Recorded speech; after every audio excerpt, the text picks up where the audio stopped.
At buksan po natin ang ating mga banal na kasulatan at tayo po ay patuloy na mag-aaral. Tayo po ay nasa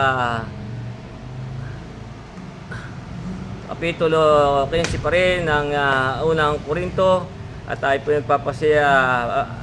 Babasahin po natin yung 12 hanggang sa talatang 20. Kaya at pangunahan ko po ang pagbasa, sundalan nyo ko sa inyong mga banal na kasulatan. At dito po sa 15:12 ng unang Korinto, ganito po sinasabi: kung si Kristo nga ay ipinangangaral na siya'y muling binuhay sa mga patay, bakit ang ilan sa inyo ay nagsisipagsabi na walang pagkabuhay na maguli ng mga patay? Datapwat kung walang pagkabuhay na maguli ng mga patay ay hindi rin nga binuhay si Kristo. At kung si Kristo ay hindi muling binuhay, ay walang kabuluhan ang aming pangangaral, wala rin namang kabuluhan ang inyong pananampalataya. Oo, at kami nasusumpungang mga saksing bulaan tungkol sa Diyos, sapagkat aming sinasaksihan tungkol sa Diyos na kanyang muling binuhay si Kristo, na hindi siyang muling binuhay kung tunay na nga ang mga patay ay hindi muling binubuhay. Sapagkat kung hindi muling binuhay ang mga patay, ay hindi rin nga muling binuhay si Kristo. At kung si Kristo ay hindi muling binuhay, ang inyong pananampalataya ay walang kabuluhan, kaya nasa inyong mga kasalanan pa. Kung gayon nga, ang mga nangatutulog din naman kay Kristo ay pawang mga papahamak. Pawang nangapahamak. Kung sa buhay lamang na ito tayo magsisiasa kay Kristo, ay lalo sa lahat ng mga tao ang lalong kahabag-habag. Datapwat si Kristo nga'y muling binuhay sa mga patay, na siya'y naging pangunahing bunga ng nangatutulog. Kaya hanggang dyan po muna ang ating babasahin at ating pagbubulay-bulayin. Kaya nga kung ibabalik natin yung 12 at hanggang 14, kaya nga ito sinasabi, kung si Kristo nga'y ipinangaral na siya'y muling binuhay sa mga patay, bakit ang ilan sa inyo nagsisipagsabing walang pagkabuhay na walang pagkabuhay na maguli ng mga patay? Tatapat kung walang pagkabuhay na maguli ng mga patay, ay hindi rin nga muling binuhay si Kristo. Kaya nga sabi sa 14 ni Pablo, at kung si Kristo ay hindi muling binuhay, ay walang kabuluhan nga ang aming pangangaral, wala rin namang kabuluhan ang inyong pananampalataya. Kaya sapagkat yan nga pong pagkabuhay na maguli, yan nga po ang ipinangaral ng mga apostol. Maging si Pablo ay diyan nga rin po siya nasakdal. Dahil nga po diyan sa kanyang pinangaral, yan pong pagkabuhay na maguli. Kaya nga, yung nga po sabi niya, kung si Kristo ay hindi muling binuhay, ay walang pong kabuluhan ang aming pangangaral. Sapat yun nga po ang pinangaral ng mga apostol, mawawala po kabuluhan. At wala rin namang kabuluhan ang inyong pananampalataya. Kaya kung makita natin dito sa aklat ng mga gawa, yan po ang ipinangaral ng mga apostol. Dito sa gawa 4 sa talatang 2, kaya nga dito yung sinasabi sa gawa 4:2, sabi, palibasa ay totoong bagabag sapagkat tinuruan nila ang bayan at ibinalita sa pangalan ni Jesus ang pagkabuhay na maguli sa mga patay. Yung nga po ang pinangangaral ng mga apostol. Dahil po binabalita ang pangalan ni Jesus at ang pagkabuhay na maguli.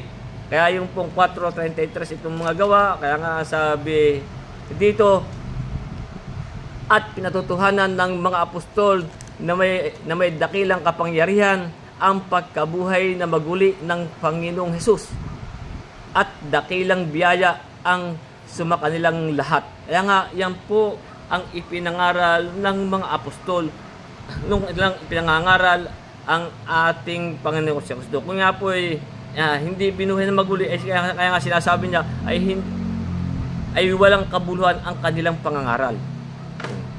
At yung pong kay Pablo dito sa Gawa Kapitulo 17 sa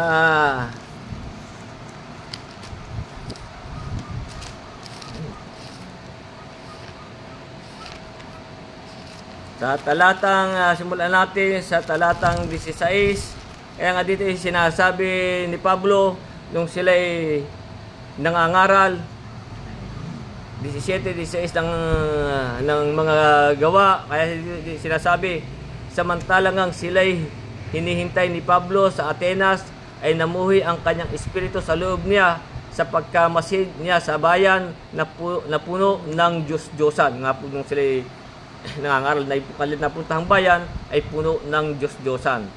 Kaya nga sa sinagoga ay nakipagmatuwiran siya sa mga Hudyo at sa mga taong masisipag sa kabanalan at sa araw-araw sa pamilihan na mga nakikipagkita sa kanya.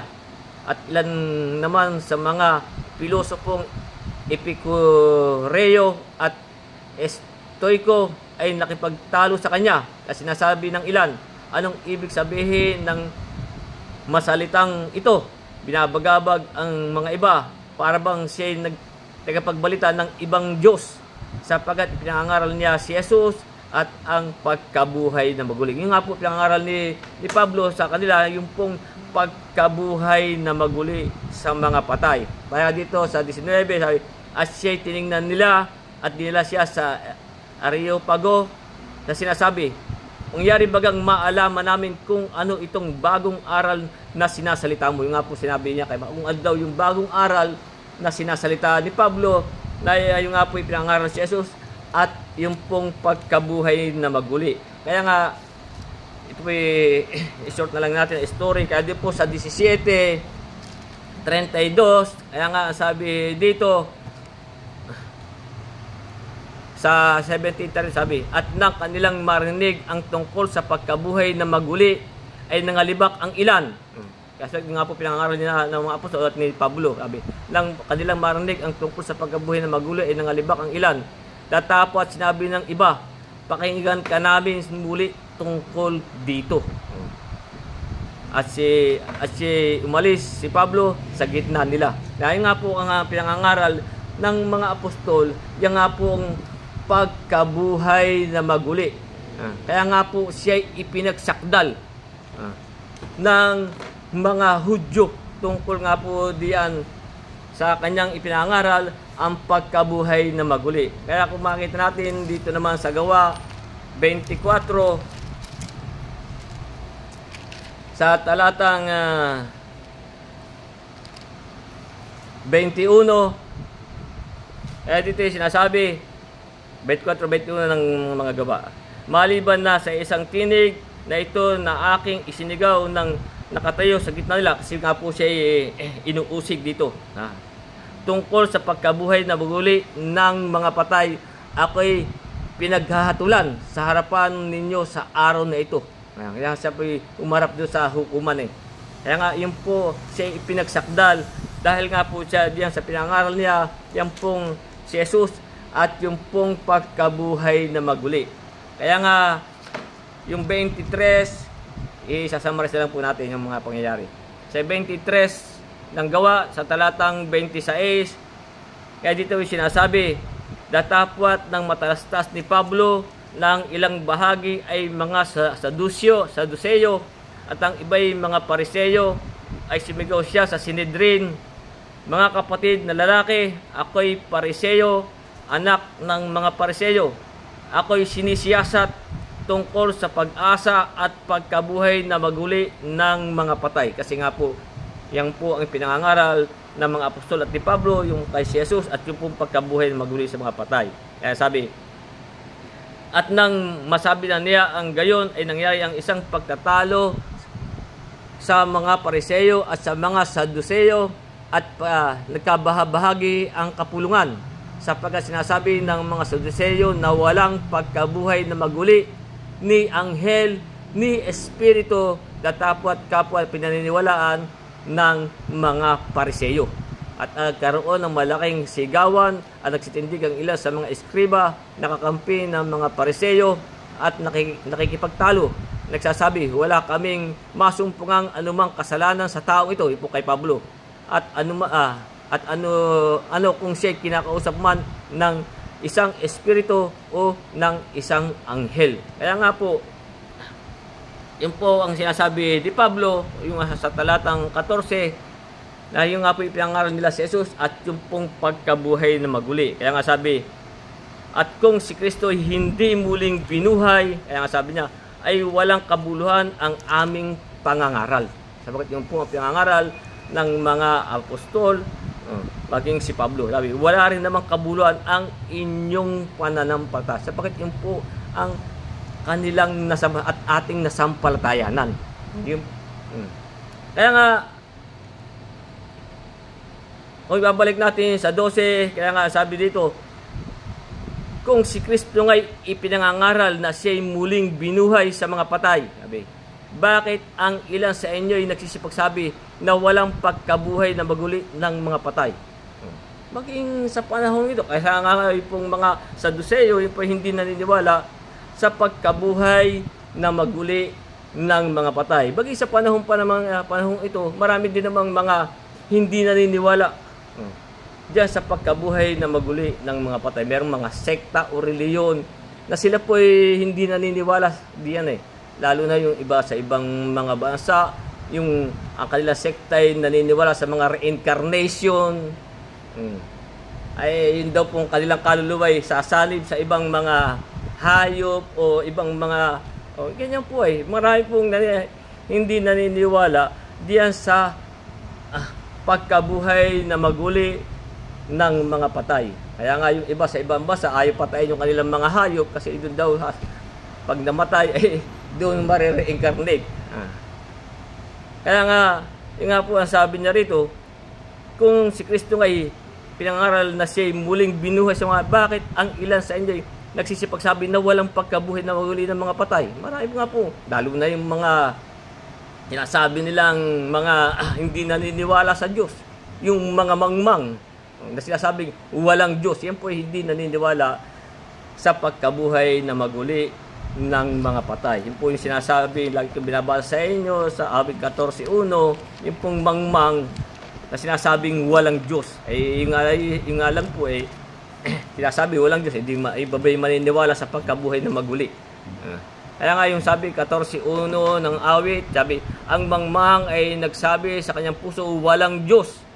Sila'y nangapapahamak, sila'y nagsisigawan ng kasuklam-suklam na mga gawa, walang gumagawa ng mabuti. Marami pa po yung mga ganyan, lalo na po yung walang pananampalataya, na sila po hindi naniniwala sa pagkabuhay na maguli ng mga patay. Ang iba naman ay sinasabi, yung pagkabuhay na maguli ay nakaraan na. Na yung nga po ating mababasa sa ikalawang Timoteo, Kapitulo 2, sa talatang 18, na sinasabi nga po dito ni Pablo sa aklat ni Timoteo, sabi, na mga taong tungkol sa katotohanan ay nangasinsay. Nga po yung mga ganun, yung mga nangalihis, na ibig ko sabihin, na mga taong tungkol sa katotohanan ay nangasinsay, na sinasabing ang pagkabuhay na maguli ay nakaraan na at ginugulo ang pananampalataya ng iba. Kaya marami pa rin po sa panahon ito, hindi po sila naniniwala diyan sa pagkabuhay na maguli ng mga patay. Pero tayo pong nananampalataya ay tayo po diyan, yan po ay ating nasampalatayanan. Kaya nga sabi sa 13, sabi, datapat kung walang pagkabuhay na maguli ng mga patay ay hindi rin nga muling binuhay si Kristo. Kung wala pong pagkabuhay na maguli ay hindi po muling binuhay ang ating Panginoon Kristo. Sapagkat ang sabi nga sa aklat ng mga sa Hebreo, na idakda sa tao ang mamatay na minsan, pagkatapos ay ang paghukom. Kaya nga sa Hebreo 9:27 na sinasabi, at kung paano tinakda sa tao ang mamatay na minsan, tayo po'y minsang mamamatay. At pagkatapos dito ay ang paghuhukom. Kaya nga, tayo po'y merong pagkabuhay na maguli. Na sabi pa rin nga dito sa aklat na Tiga-Roma na tayo po'y nabautismuhan, paano tayo makakalakip sa kanyang pagkabuhay na maguli kung walang pagkabuhay na maguli? Dito sa Roma, Kapitulo 6, na sinasabi, nung tayo magpabautismo, sabi nga dito sa Roma 6:5, sabi, sapagkat kung tayo nga ay naging kalakip niya dahil sa kawangisan ng kanyang kamatayan, ay magkakagayon din naman tayo dahil sa kawangisan ng kanyang pagkabuhay na maguli. Kung paano po siya ay namatay at nabuhay na maguli, tayo po ay magaya yung sa kawangisan ng magagaya sa kanyang magkakagayon din naman tayo dahil sa kawangisan ng kanyang pagkabuhay na maguli. Kaya kung walang pagkabuhay na maguli, katulad ng sinasabi ng iba, ay hindi po tayo makakawangis sa kanyang pagkabuhay na maguli. Kaya nga isa sa 4 nitong Roma, sabi, tayo ngayon nangalibing nakalakip niya sa pamamagitan ng bautismo sa kamatayan, na kung paano si Kristo nabuhay na maguli sa mga patay sa pamamagitan ng kalwalhatian ng Ama, ay ganyan din naman tayo makakalakad sa panibagong buhay. Tayo po'y makakalakad sa panibagong buhay. Kaya nga, yung nga po sinasabi ng iba na sila'y na walang pagkabuhay na maguli. Kaya nga, sabi, ulitin ko yung 13, na sabi, datapat kung walang pagkabuhay na maguli ng mga patay, ay hindi rin nga muling binuhay siya. Hindi po muling bubuhayin ang ating Panginoong Hesukristo. Sapagkat siya nga po'y nakitulad sa mga tao. Siya po'y nasumpungan sa anyang tao. Kaya yun po ang ating napag-aralan dito sa Pilipos, Kapitulo 2.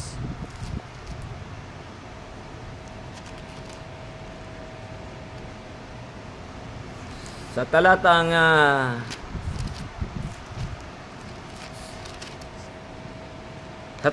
simulan natin sa talata 5. Kaya nga dito ay sinasabi, magkaroon kayo sa inyo ng pag-isip na ito'y na kay Kristo Jesus din naman, na siya, bagaman nasaan yung Diyos, bago po siya nakitulad sa mga tao, nasaan po siya? Siya po'y nasaan yung Diyos. Sabi, magkaroon kayo ng pag-iisip na ito'y na kay Kristo Jesus din naman, na siya, bagamat nasaan yung Diyos, ay hindi niya inaring isang bagay na rapat pagkalangnan ang pagkapantay niya sa Diyos, kundi bagkos hinubad niya ito. Hinubad nga po. Pero bago po siya nagkatawan tao, ay hubarin niya, siya po'y nasaan yung Diyos. Sabi, kundi bagkos hinubad niya ito, nag-anyong alipin, nakitulad sa mga tao. Bagamat siya'y nasumpungan sa anyong tao, siya'y nagpakababa sa kanyang sarili, nagpasunurin hanggang sa kamatayan, oo, sa kamatayan sa krus. Kaya nga, siya po'y namatay. Kaya nga kung sinasabi natin, datapat kung walang pagkabuhay na maguli ng mga patay, ay hindi rin nga muling binuhay si Kristo. Kaya marami pong nagsasabi na walang pagkabuhay. Hindi rin po muling bubuhayin ang ating Panginoon, sapagkat siya po ang pangunahing bunga ng mga patay. Kaya nga kung itutuloy natin sa 14, sinasabi dito, at ulit natin, at kung si Kristo hindi muling binuhay, kaya nga sabi, ay walang kabuluhan nga ang aming pangaral, wala namang kabuluhan ang inyong pananampalataya. Sa kanya sabi, oo, kami nasusumpungang mga saksing bulaan tungkol sa Diyos. Sila po ay masusumpungang mga saksing bulaan kasi pinatutuhanan nila ang pagkabuhay na maguli. Sabi, oo, kami masusumpungang mga saksing bulaan tungkol sa Diyos, sapagkat aming sinasaksihan tungkol sa Diyos na kanyang muling binuhay si Kristo, na hindi siya muling binuhay kung tunay nga ang patay ay hindi muling binubuhay. Hindi po siya muling binuhay kung talaga ang mga patay ay hindi muling binubuhay. Kaya sila po ay masusumpungang mga bulaan. Kaya nga, sabi nga po sa Aklat ng Mga Gawa, Kapitulo 2,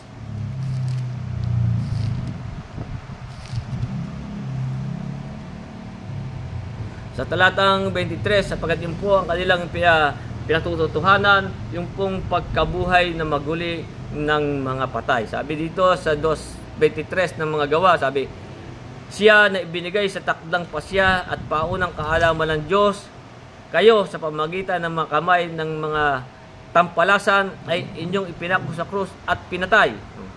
Siya'y binuhay na maguli ng Diyos.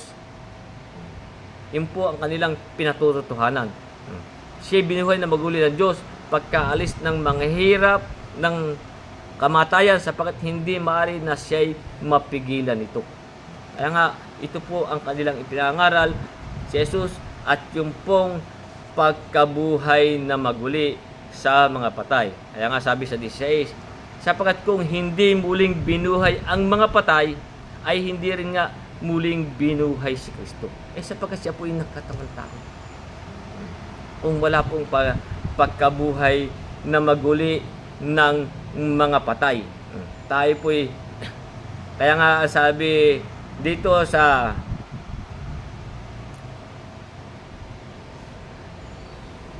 unang Pedro, sa 3:18,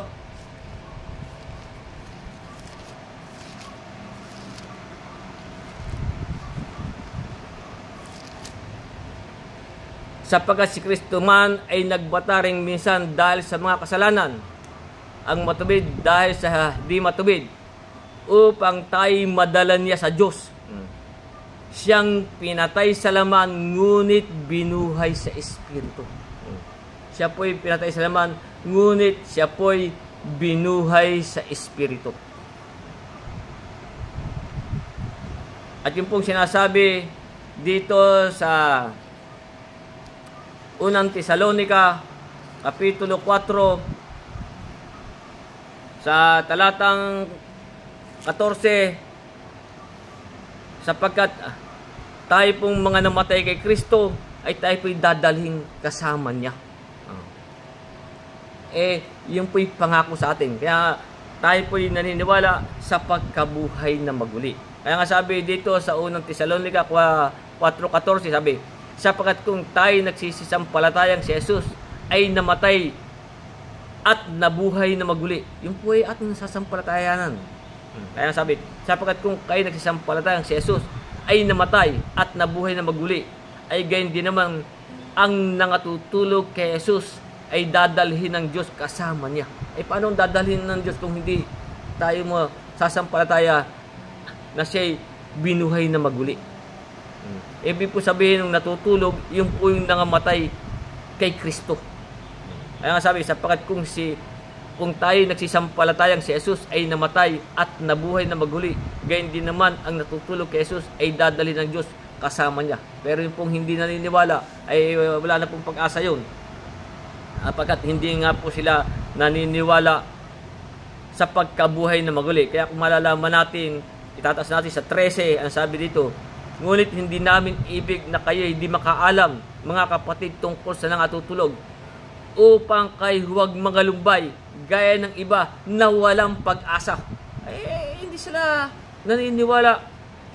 Hindi sila sumasampalataya sa ating Jesucristo na siya'y namatay at nabuhay na maguli. Yan po'y walang pag-asa yung mga yun. Pero tayo pong mga namatay kay Kristo, tayo po'y dadalhin ng Diyos kasama niya. Kaya sabi dito sa 4:16, itong unang Tesalonica, sabi, sapagkat ang Panginoon din ang bababang mula sa langit, na may isang sigaw, may tinig ng arkanghel at may pakakak ng Diyos. Ang nangamatay kay Kristo ay unang mabubuhay na maguli. Kaya kalungkot-lungkot po doon sa mga nagsasabing walang pagkabuhay na maguli. Na sinasabi, tawag tayo mga lumbay tulad ng iba na walang pag-asa. Kaya nga sabi, upang huwag kayong mga lumbay na gaya ng iba na walang pag-asa, sapagkat kung tayo'y nagsisampalataya si Jesus ay namatay, yung ating nasampalatayanan, at nabuhay na maguli, gayon din naman ang nangatutulog kay Jesus ay dadali ng Diyos na kasama niya. Kaya Yung pong iba'y hindi po sila naniniwala sa pagkabuhay na maguli. Kaya dito sa 15:17 ito ating pinag-aaralan, sabi, at kung si Kristo ay hindi muling binuhay, sabi, ang inyong pananampalataya ay walang kabuluhan. Kung hindi nga po siya muling binuhay, sabi, ang inyong pananampalataya ay walang kabuluhan. Walang po ng kabuluhan ang ating pananampalataya. Nasa inyong mga kasalanan. Kayo'y nasa inyong kasalanan pa. Tayo po nasa ating kasalanan pa. Kung nga po siya ay hindi muling binuhay. Kung si Kristo ay hindi muling binuhay, ang inyong pananampalataya ay walang kabuluhan. Kayo nasa inyong kasalanan pa. Siya nga po ibinigay dahil sa ating mga kasuwayan. Siya na nga po ang umako ng ating mga kasalanan. Kaya nga, yung sabi nga po sa Roma Kapitulo 4, kaya pong hindi yung naniniwala sa mga ating Panginoon Kristo at sa pagkabuhay na maguli, ay po'y walang pag-asa. Ang sabi nga po sa Roma 4, talatang 25, sabi, na ibinigay dahil sa ating mga kasuwayan. Siya nga po ibinigay pa dahil sa ating mga kasuwayan. At binuhay na maguli sa ika-aaring ganap natin. Siya po ibinigay na maguli para po tayo ay ariing ganap. Siya'y namatay dahil sa ating mga kasalanan. Kung siya hindi muling binuhay, walang kabuluhan ng ating pananampalataya at tayo nasa ating kasalanan pa. At yung nga po yung sa talata dito sa ating pinag-aaralan sa 15:3, dito ang unang Korinto, ito sa ating pinag-aaralan talata, kaya nga sabi dito ni Pablo, sapagkat ibigay ko sa inyo sa lahat ang akin namang tinanggap na si Kristo'y namatay dahil sa ating mga kasalanan, ayon sa kasulatan. Siya nga po ibigay sa atin dahil sa siya nga po para sa binigay para sa ating mga kasalanan. Sabi, siya'y inilibing at siya'y muling binuhay ng ikatlong araw ayon sa mga kasulatan. Yan po ang pinangaral ng mga apostol, si Jesus at ang kanyang pagkabuhay na maguli. Kung tayo po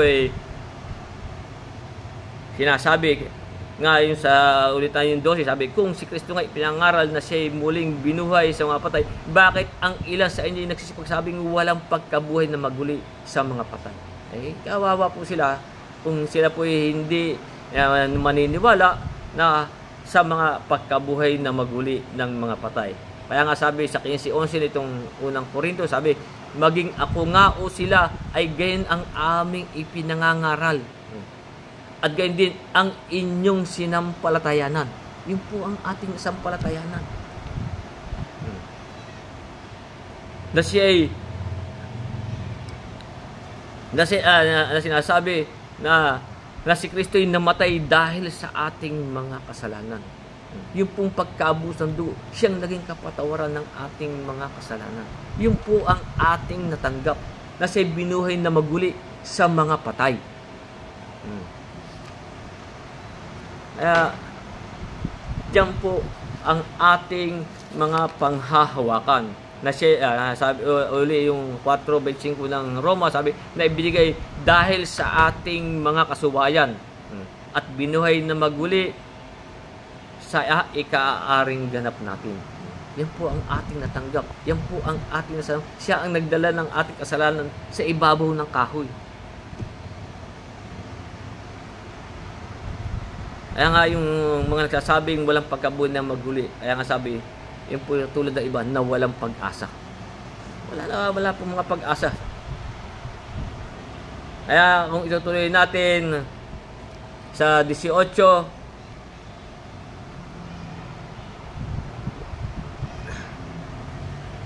kaya sabi, at kung ganyan nga ang mga natutulog din naman kay Kristo ay pawang mga papahamak kung wala pong pagkabuhay na maguli. Kung ganyan nga ang mga natutulog din di naman kay Kristo ay pawang mga papahamak. Kaya sabi sa 19, kung sa buhay lamang na ito tayo magsisiasa kay Kristo, ay tayo sa lahat ng mga tao ang lalong kahabag-habag. Kaya nga, ito po ang pinangahawakan ng isang sekta at relihiyon. Ito lang pong talatang ito, pero hindi po binasa ang konteksto simula dito hanggang sa 20. Kaya nga, sila'y hindi sumasampalataya sa ating pasyon. Dahil nga po, itong talata lang ito, dito po sila nangasinsay. Yun lang po ang kanilang pinanghawakan eh. Na yung pagkaya yung mga nagagala dyan, marami sila. Na sila na yung mga saksi. Ewan ko kung anong kanilang sinaksihan. Kaya nga, ito lang po ang kanilang pinanghahawakan talata. Kung sa buhay lamang na ito, tayo magsisiasa kay Kristo, ay tayo sa lahat ng mga tao ang lalong kahabag-habag. Pero hindi binasa yung sa 20, sabi, datapos si Kristo ngay muling binuhay sa mga patay. Siya po'y muling binuhay sa mga patay, na siya ang naging pangunahing bunga ng nangatutulog. Ang ating pong Kristo, siya nga po'y muling binuhay sa mga patay. Siya po ang naging pangunahing bunga ng nangatutulog. Kaya nga po, ang sabi nga po dito sa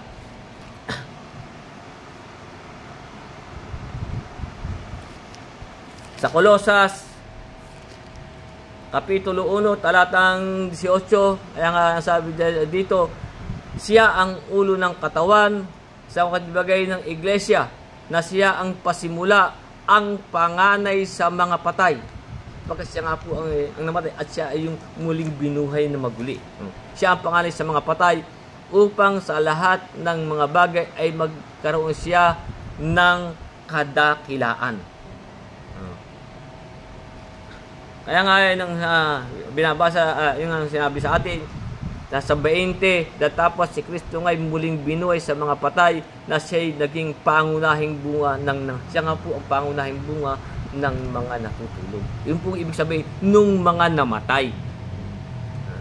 Kaya nga po itong 15:23, itong unang Korinto, sinasabi, datapos ang bawat isa'y sa kanyang sariling katayuan, si Kristo ang pangunahing bunga. Pagkatapos ay ang mga kay Kristo sa kanyang pagparito, sapagkat siya po'y bababang muli. Pangunahing bunga sa kanyang pagparito, sapagkat nga po siya'y bababang muli. Yung nga po yung binasa ko sa inyo sa Tesalonica, na siya po'y bababang muli. Ulitin natin yung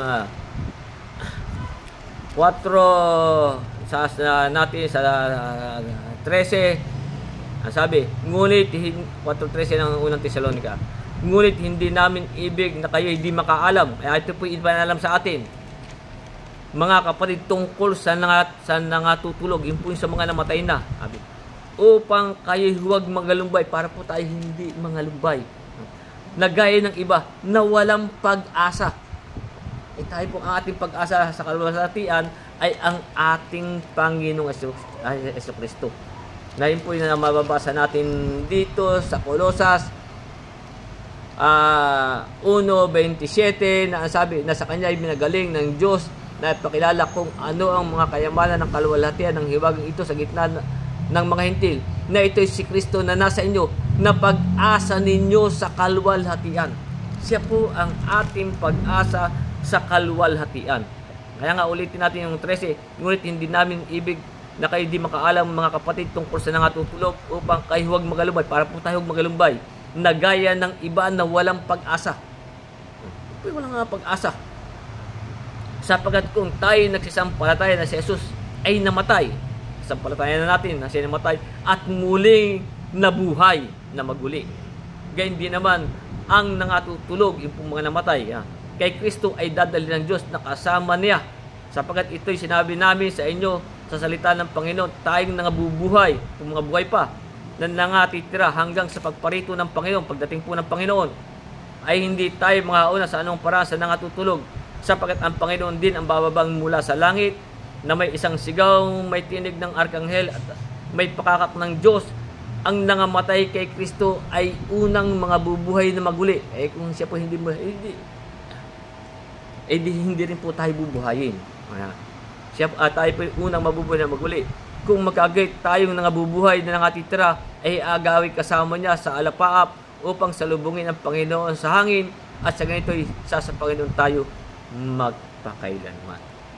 Kaya yung pong hindi umaasa sa ating Panginoon Kristo, pero kung ito lang kanilang pangahawak isang talata at hindi nila inunawa yung mga kasunod na talata, mga kahabag-habag po yun. Kaya nga dito sa unang Pedro Kapitulo 1 sa talatang 3, kaya nga sabi ni Pedro, unang 3 ng unang Pedro, purihin nawa ang Diyos at Ama ng ating Panginoon Kristo, na ayon sa kanyang malaking awa ay pinanganak na muli tayo sa isang buhay na pag-asa sa pamamagitan ng pagkabuhay na maguli ni Jesucristo sa mga patay. Napakit yun po ang ating nasampalatayanan. At dito sa ikalawang Pedro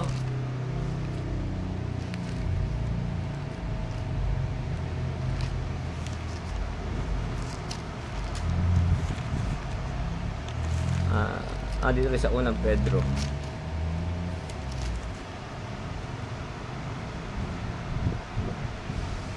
unang Pedro po 3:21 na sinasabi dito na ayon sa tunay na kahawig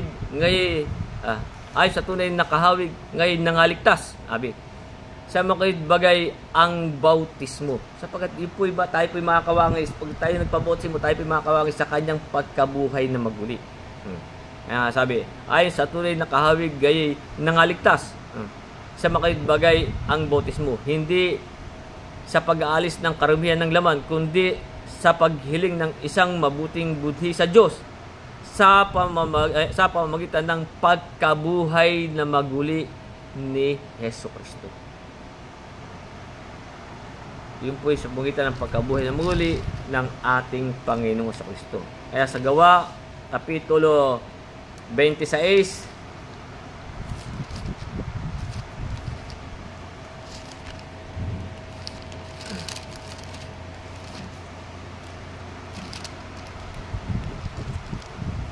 talatang 23, 27 ng Gawa, kaya nga sabi dito, kung paano nga ang Kristo ay kailangan maghirap, at kung paano siya kung paano nga na ang Kristo ay kinakailangan maghirap, at kung paano na siya muna sa pamamagitan ng pagkabuhay na maguli ng mga patay ay nagtatanyag ng ilaw sa bayan, gayon din sa mga hintil. Kaya tayo po ay dyan atin nasasampalatayan yung pong pagkabuhay na maguli ng mga patay. Hindi po yung mga sinasabi ng iba na walang pagkabuhay na maguli ng mga patay. Yun po yung mga wala ng pag-asa. Kaya nga, yung mga nagsasabi na sila yung mga ayaw maniwala sa ating Panginoon sa Kristo, na sila diretso sa Ama, ay kahabag-habag. Sila po ang mga kabag-habag. Hindi po yung mga nagsisiasa. Hindi po tayo lahat na tao na lalo kabag-habag po nagsisiasa kay Kristo, sinasabi. Hindi po kasi nila binasa kung ano ang kahulugan ng mga talata. Sila didiretso sa Ama. Ano sabi? Tayo naniniwala ang Ama ay si Jehovah. Pero ano ang sabi ng Ama? Kung kanilang babasahin sa banal na kasulatan. Di ba ang sabi ng Ama, ito ang sinisinta kong anak na siya kong kinalulugdan. Siya ang inyong pakinggan. Tanong, pinakinggan ba ninyo ang Ama? At ayaw ninyo at kayo didiretso sa Ama. Ayun maririnig mo sa kanila eh. Sapagkat yun ang babagiti sa iyo talata na kung sa buhay lamang ito tayo magsisiyasa kay Kristo, tayo sa lahat ng mga tao ang lalong kabag-habag. Pero hindi niya binasa yung itaas at saka ibaba ng mga talata. Kaya nga sabi, datapos si Kristo kay muling binuhay sa mga patay na siya ang naging pangunahing bunga ng natutulog. At sabi sa 23, ang bawat isa sa kanyang sarili katayo at si Kristo ang pangunahing bunga, pagkatapos ay ang pagparito at pagkatapos ay ang mga kay Kristo sa kanyang pagparito. Yung pong iba'y ayaw pakinggan ito. Kaya nga sila po'y hindi tumatalima sa Ama. Kaya kung mababasa natin, sabi nga dito sa Mateo 3:17, ito ang sabi ng Ama, ayaw nilang sundin ang Ama. Sinasabi lang, sila yung mga saksi, sila didiretso sa Ama. Ang sabi nga sa 3:17 ng Mateo, at narito ang isang tinig na mula sa langit, nagsasabi, ito ang sinisinta kong anak na siya kong kinalulugdan. Sino po yun? Ito po yung ating Panginoong Jesucristo. At ngayon, dito sa Mateo 17, kung babasahin natin sa 1 hanggang 5, nung sila po'y dinala sa isang mataas na bundok, ganito po ang sinasabi. At pagkaraan ng 6 na araw, isinama ni Jesus si Pedro at si Santiago at si Juan na kapatid niya, at sila'y dinalang bukod sa isang mataas na bundok. Nagbagong anyo siya sa harap nila. Yung pong ating Jesucristo, nagbagong anyo. Nagliwanag ang kanyang muka na katulad ng araw at pumuting tulad sa ilaw ang kanyang mga damit. At narito napakita sa kanila si Moises at si Elias na nakipag-usap sa kanya. At sumagot si Pedro at sinabi kay Jesus, Panginoon, mabuti sa atin na tayo dumito kung ibig mo. Gagawa ako rito ng 3 tabernakulo, ang isa ang sa iyo, isa kay Moises at isa kay Elias. Sa 5 sabi, samantalang nagsasalita pa siya, narito ang isang maningning na alapap at lumilim sa kanila. Narito ang isang tinig mula sa alapap nagsasabi, ito ang sinisinta kong anak na siya kong kinalulugdan. Siya ang inyong pakinggan. Tanong, ito ba ang pinakikinggan nila? Utos po ito ng Ama na siya ang inyong pakinggan. Ngayon, kung sasabihin nyo, diretso kayo sa Ama. Ang nagsalita ang ating Panginoong Kristo. Nagsalita ang Ama, siya ang inyong pakinggan. Ano ang sabi ng ating Panginoong Kristo? Sa Juan 14, kung kayo diretso sa Ama. Ang sabi dito sa Ebanghelyo ni Juan 14:6, ang sinabi ng ating Panginoong Kristo, sinabi sa kanya ni Jesus, ako ang daan at ang katotohanan at ang buhay.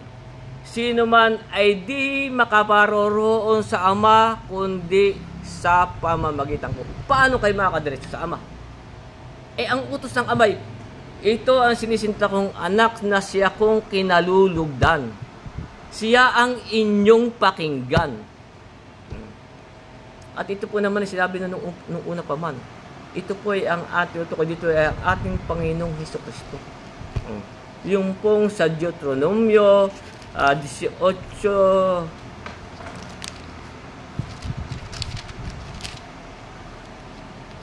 makakita ulit. Sa Deuteronomio 18:18, kaya sabi dito kay Moises, aking palitawin sa kanila isang propeta sa gitna ng kanilang mga kapatid. Nagaya mo, sabi kay Moises, at aking ilagay ang aking mga salita sa bibig niya. Yun po, ilagay po ng Ama ang mga salita sa bibig niya. kanyang sasalitain sa kanila ang lahat ng aking iuutos sa kanya. Kaya nga, kung itataas natin sa talatang 15, 8:15 nitong Deuteronomy, sabi, palilitawin sa inyo ng Panginoon mong Diyos ang isang propeta sa gitna nyo, sa inyong mga kapatid, na gaya mo, sa kanya kayo makikinig. Tanong, pinakikinggan ba ninyo ang sabi ng ating Ama? Sa kanya kayo makikinig. Ang tinutukoy po dito ay ang ating Panginoong Jesucristo. Kaya kalungkot-lungkot po yung mga na sila yung hindi po nagsisiasa ang kabag, kundi sila ang kabag-habag. At marami din naman sa mga sekta at reliyon ayaw din sundin yung sinabi ng Ama na siya ang inyong pakinggan. Ang kanilang sinusunod yung kanilang sariling doktrina sa mga sekta. Meron silang sariling bylaws. Baka man sinasabi lang Kristo, pero yung ibang mga utos ng ating Panginoon Kristo ay ayaw nila sundin. Pinabubulaan ng kanila. Hindi po sila sumusunod sa Ama. Kaya, mga kahabag-habag yung mga ganun. Kaya, tayo po ay tayo susunod. Sapagkat noong pa'y pinagbili na, noong pa man. Ito lagi kong binabasa sa inyo yung Ecclesiastes. Sa Ecclesiastes kapitulo 12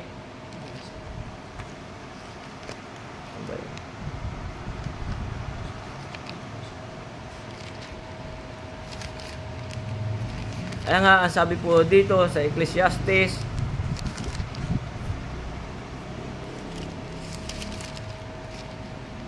Kapitulo 12, talatang 13. Kaya nga sabi dito, ito ang wakas ng mga bagay, lahat ay narinig. Ikaw ay matakot sa Diyos. Sundin mo ang kanyang mga utos.